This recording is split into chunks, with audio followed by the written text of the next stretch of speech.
Phantom Babysitter. The decision to move into the house on Maplewood Drive was a leap of faith. Fresh start, Natalie said, running her fingers along the counters in the sunlit kitchen. It's perfect. I nodded, looking at Emma and Noah racing through the empty rooms, their laughter echoing off the freshly painted walls. It was a quiet street, the kind of place you imagine raising kids. Neighbors waved, lawns were neatly trimmed, and the nights were impossibly still. Perfect, right? Maybe too perfect. We'd barely settled in when Natalie suggested a weekend getaway. We deserve it, she insisted, her eyes lighting up at the prospect of a couple of days free from sticky fingers and bedtime battles. I agreed. 2 nights at the lake would be good for us. Finding a babysitter wasn't easy, new town, no network. That's why it felt like a stroke of luck when Abby came into our lives. She'd responded to a flyer Natalie had hastily pinned up at the community center. A soft-spoken girl in her early 20s, she came to meet us the day before we were set to leave. Her smile was warm, her references impeccable, or so I thought. "Thank you so much," Natalie said as Abby arrived on Friday evening. She wore a simple floral dress and carried a small backpack. Emma took to her immediately, tugging her hand toward the playroom. Noah, shy as ever, hung back, but Abby crouched to his level and whispered something that made him giggle. "She's a natural," Natalie murmured, her hand slipping into mine as we walked out the door. I had no reason to doubt it. We returned Sunday afternoon, sunburned and relaxed. The house was eerily quiet as I turned the key in the lock. "Abby?" Natalie called, stepping inside. No answer. Emma and Noah were curled up on the couch in the living room, their faces pale and drawn. Emma ran to Natalie, clutching her leg, while Noah stayed frozen, staring at the blank television screen. "Where's Abby?" I asked, scanning the room. Emma looked up, her lips trembling. "She left." "When?" Natalie crouched, brushing Emma's hair back. "What happened, sweetie?" "Last night," Emma whispered. "She said she had to go." "No note. No texts. Nothing." Abby's backpack was gone, along with any trace of her presence. The kids were unharmed, but they were different, quiet, skittish. I tried calling the number Abby had left. Disconnected. "Did she say anything else?" Natalie pressed Emma. Emma shook her head. Noah finally spoke, his voice barely audible. "She told us not to open the door. No matter what." A chill ran through me. "What door, buddy?" "The basement door," Noah said, his eyes flicking toward the hallway. "She said it wasn't safe. We didn't have a basement." The next morning, I went back to the community center where we'd found Abby's flyer. It wasn't there. No one remembered a girl matching her description. Not the receptionist, not the parents I asked. It was as if Abby had never existed. Natalie, ever the pragmatist, chalked it up to a misunderstanding. "Maybe we got her name wrong," she suggested. Or the kids misunderstood what she said. But it gnawed at me. I spent hours online, searching for clues, reverse image searching a photo we'd taken of her with the kids on her first night. Nothing. That night, Natalie woke me at 3 a.m. "Did you hear that?" I hadn't. "What?" She pointed toward the hallway. "The kids' room." I grabbed the baseball bat I'd kept under the bed since we moved in and crept down the hall. Emma and Noah were sound asleep, but the door to the attic, the door we never used, was wide open. I climbed the creaking stairs, my flashlight cutting through the thick darkness. The attic was empty, save for a few cobwebbed boxes left by the previous owners. Still, I could feel something, a presence. The air was heavy, suffocating. The next morning, I told Natalie about the attic. She looked uneasy but brushed it off. "Old houses make noise," she said. But I could see the doubt in her eyes. The kids were worse. Emma refused to sleep in her room, claiming she saw shadows under the door. Noah started talking to himself, or someone invisible, insisting the lady was still in the house. It was a few days later, during breakfast, that Emma asked, "Why is the lady so sad?" "What lady?" Natalie asked, her voice tight. "The one in the basement," Emma said matter-of-factly. "She cries all the time." "But we don't have a basement," I said, my stomach twisting into knots. Emma frowned.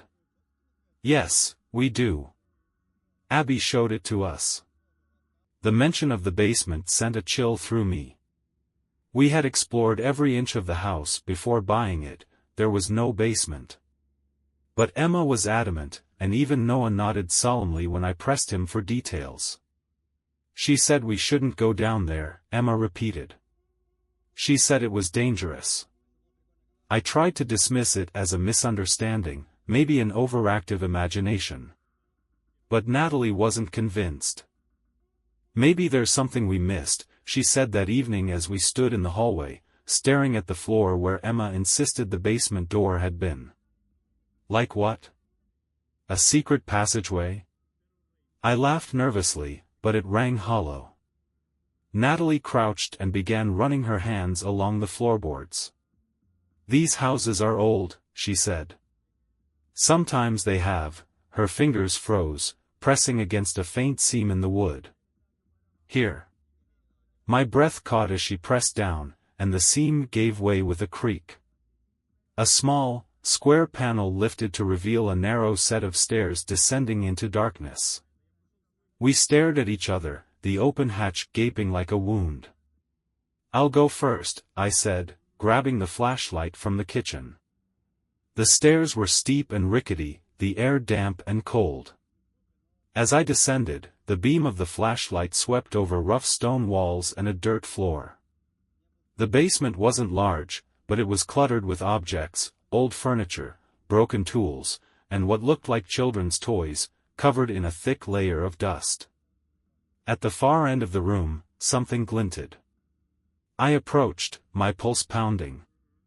It was a mirror, tall and ornate, its surface oddly pristine despite the decay around it. I reached out, then stopped. My reflection was wrong. It stared back at me, but its mouth was moving, whispering words I couldn't hear. "Jack?" Natalie's voice startled me. She was at the top of the stairs, peering down. "What do you see?" "A mirror," I said, my voice trembling. "But there's something." Before I could finish, the whispering grew louder, like 1,000 voices hissing at once. The flashlight flickered and died, plunging me into darkness. I stumbled back, tripping over something and crashing to the ground. Natalie screamed my name as I scrambled to my feet, groping for the stairs. The whispering was deafening now, a cacophony of voices that seemed to claw at my mind. When I finally emerged into the hallway, Natalie slammed the hatch shut and locked it with a chair. "What happened?" she demanded, her face pale. "There's something down there," I gasped. "Something wrong." The kids woke up crying that night. Emma clung to Natalie, while Noah pointed at the corner of the room, shouting, "She's back! She's back!" I didn't sleep. At dawn, I went outside, desperate for answers. That's when I noticed it, the mark. It was carved into the wood of the house, just below the living room window. A strange symbol, like an eye with jagged lines radiating from it. I found more of them around the property, some etched into the foundation, others painted faintly on the trees in the backyard. I had no idea what they meant, but I knew they weren't there when we moved in. The next day, I went to the library, digging through records about the house. What I found made my blood run cold. The original owner, a reclusive man named Walter Grayson, had built the house in the 1930s. According to old newspapers, he was an eccentric known for hosting strange gatherings and dabbling in the occult. He disappeared without a trace in 1947, and every family that had lived in the house since had reported strange occurrences, voices, shadows, disappearances. But the most chilling detail was a photograph from 1945. In it, Grayson stood in front of the house, surrounded by children. One of them was a young woman with a familiar face. Abby. I showed the photo to Natalie that evening. She stared at it, her hands trembling. "This can't be real," she whispered. "It is," I said. "Abby wasn't just a babysitter. She's part of this, whatever this is." We argued about what to do. Leave the house? Call the police? But in the end, we knew we couldn't leave, not without answers. That night, I went back to the basement. The mirror was waiting for me, its surface shimmering like water. This time, I didn't hesitate. I reached out and touched it. The world shifted. The sensation was unlike anything I'd ever experienced. As my fingers touched the glass, it rippled like liquid, drawing me in. The air around me turned icy, and I felt myself being pulled forward, as though the mirror itself was swallowing me whole. When I opened my eyes, I was no longer in the basement. The room was the same size and shape, but everything was wrong. The walls pulsed as if alive, and the air was thick with the stench of decay. Whispers swirled around me, distinct and chilling. "Who's there?"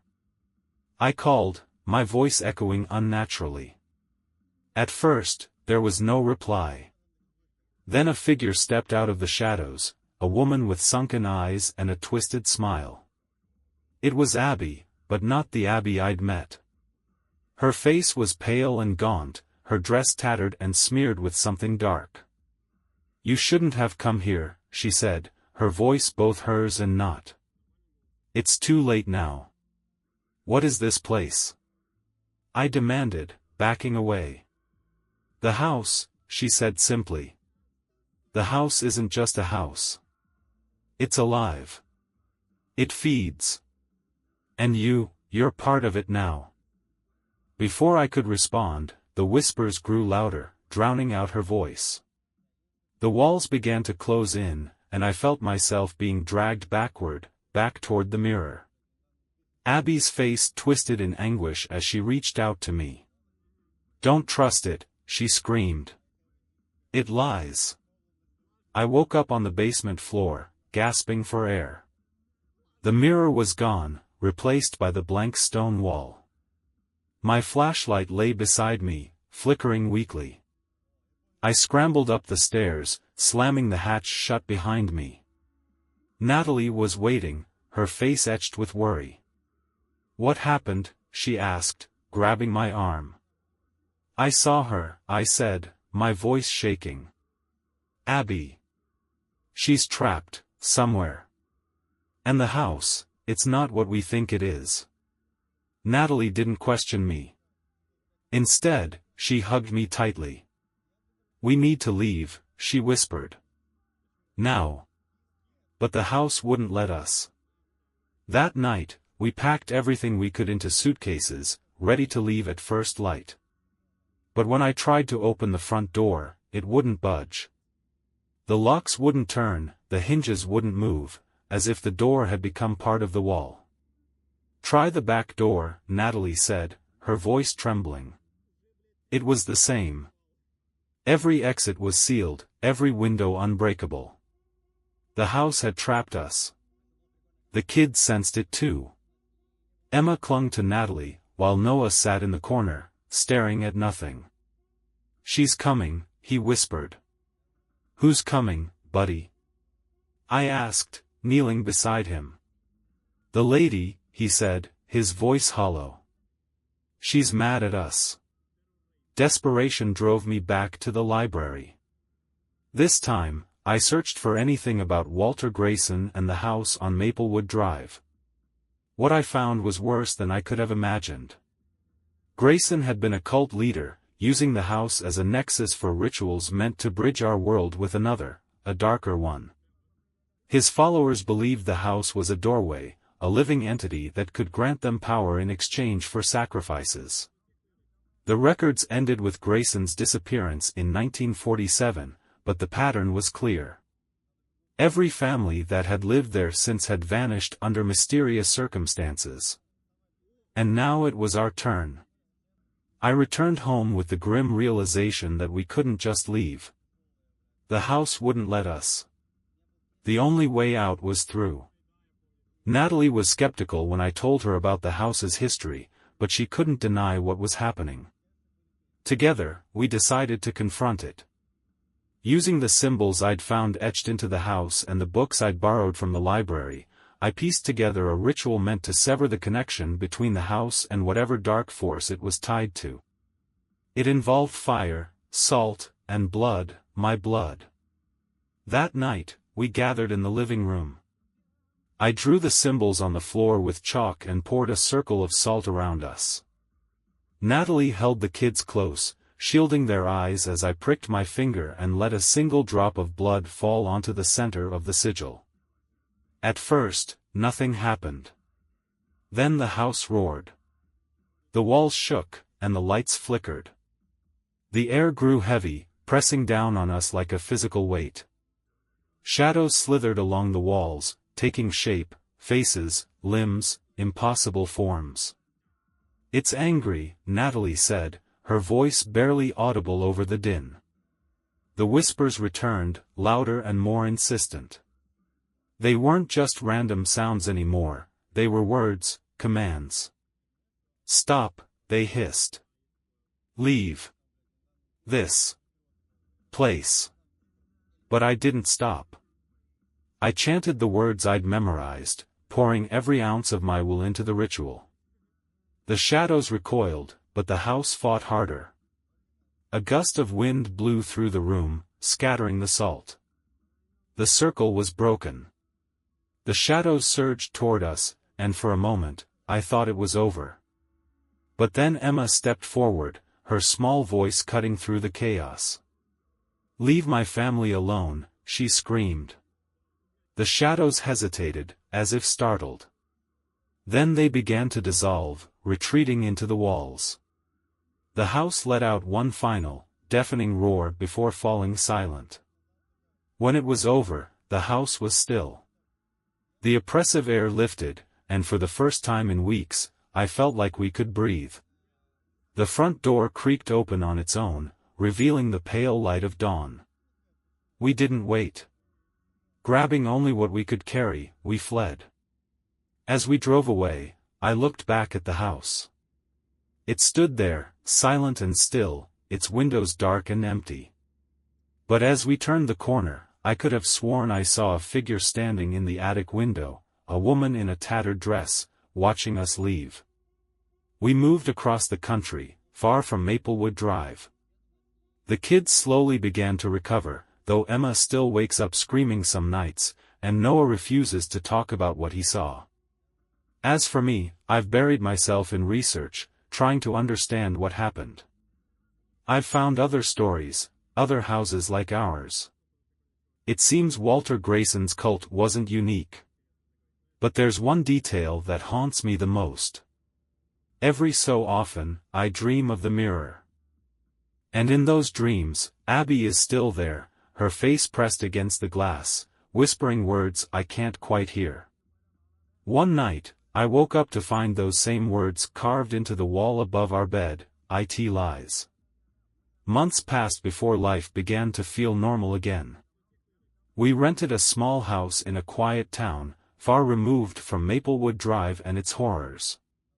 The kids started school, Natalie found work, and I busied myself fixing up the yard.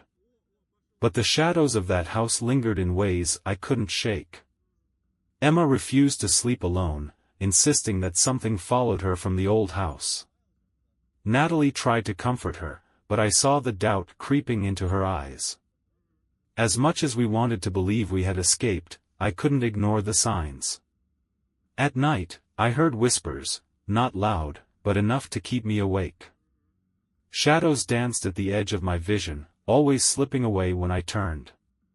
And then there were the dreams. In my dreams, I was back in the basement, standing before the mirror.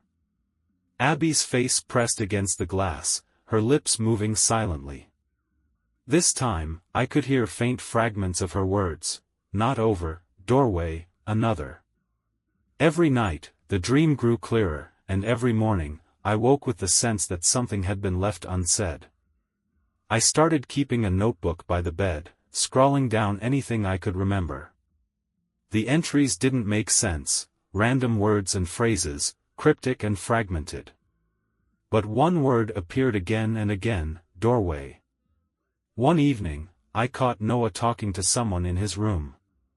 At first, I thought it was his imagination, the way kids sometimes invent friends to cope with trauma. But when I asked who he was talking to, his answer chilled me. "The lady," he said simply. "What lady?" I asked, forcing my voice to stay calm. "The one from the house," he replied, as if it were obvious. "She says she's sorry." I didn't press further, afraid of what I might hear. Instead, I told Natalie. She dismissed it as lingering fear. "He's processing," she said. "Kids do this." But I wasn't so sure. I began staying up late, sitting by the window and watching the street. I felt like a prisoner in my own home, waiting for something to happen. One night, I found something strange in the yard. It was a small toy car, dusty and worn, sitting in the grass by the tree line. At first, I thought one of the kids had left it there, but when I brought it inside, Emma's reaction made my blood run cold. "That's Noah's," she said, her voice shaking. I frowned. "No, it's not. It must have been left here by." "It's from the basement," she interrupted. "He brought it upstairs." Abby said not to. I felt a knot tighten in my chest. I hadn't seen that toy before, but Emma's conviction was clear. The house wasn't done with us. The next morning, I called a friend who dabbled in the paranormal. Mike was a skeptic, but he had an uncanny ability to research obscure topics. I told him everything, well, almost everything, and asked if he could look into similar cases. A week later, he called me back. "Jack, I don't know how to say this, but I found something weird." "What do you mean?" I asked. "There's a pattern. Houses like yours, families like yours. They move away, start over, but things keep happening. And they always talk about a mirror." My stomach sank. "What kind of things?" "Disappearances. Accidents. Some families just vanish without a trace. Whatever's happening, it doesn't stop when you leave the house." Mike's words stayed with me, gnawing at my thoughts.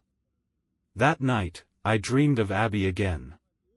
This time, she wasn't alone. A shadow loomed behind her, its form shifting and grotesque. "They won't let you go," she whispered. "You have to finish it." I woke in a cold sweat, the word doorway echoing in my mind. I knew what I had to do. The next day, I told Natalie everything. She didn't want to hear it, but I insisted. "I need to go back," I said. "To the house. I have to end this." "No," she said firmly. "You're not going back there."